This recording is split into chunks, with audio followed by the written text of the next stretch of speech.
Hey guys, welcome back to another video for the British Council's Learn English Teens website and their YouTube channel. In today's video, I wanted to talk to you about the 5 things I personally think you mustn't do when you're visiting the UK.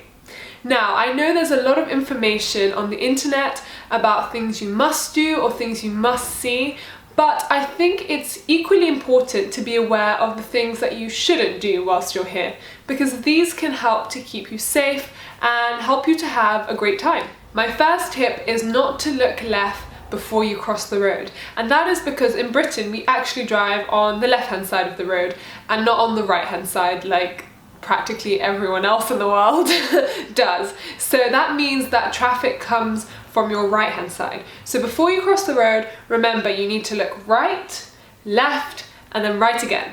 Repeat it to me.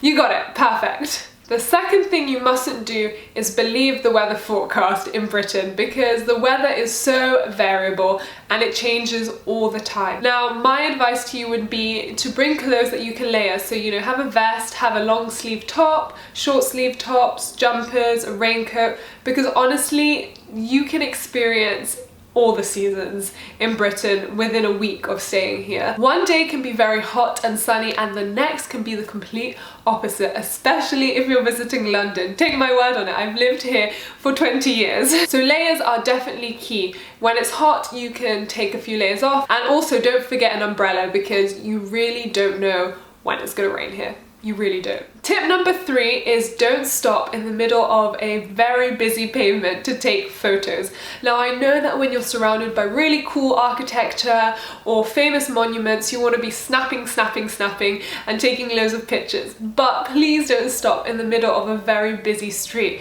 because people will get annoyed at you, and some people are mean. It's the truth. Some people are mean, they'll push you out of the way, or they'll tut at you, or tell you to move out of the way. So to avoid all of that, just try and take a picture from the side of the street or from an angle or a road that looks less busy. Especially if you're visiting London, in the centre of London, there are a lot of people who work around there, a lot of people who walk at a very fast pace and are always off to business meetings and all that kind of stuff. So just try to avoid blocking the street. Tip number 4 is not to confuse England with the whole of the UK. When I was living in Italy last year, quite a lot of people referred to the UK or Britain as just England, and it's not the case, because the UK is made up of 4 countries: Scotland, Wales, England and Northern Ireland. So Edinburgh and Cardiff are not English cities. In fact, Edinburgh is in Scotland and Cardiff is in Wales. And on top of that,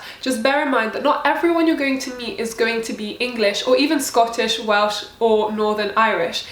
Britain is a very multicultural country, and there are people from all over the world who call this their home. So you need to just be aware that people are very proud of their roots and their heritage, and not everyone would consider themselves English. Like myself, I would consider myself to be British. So British is a safe bet if you're not sure where someone's from. And tip number 5 is probably one of the most important things you need to know before you visit Britain, and that is never ignore a queue.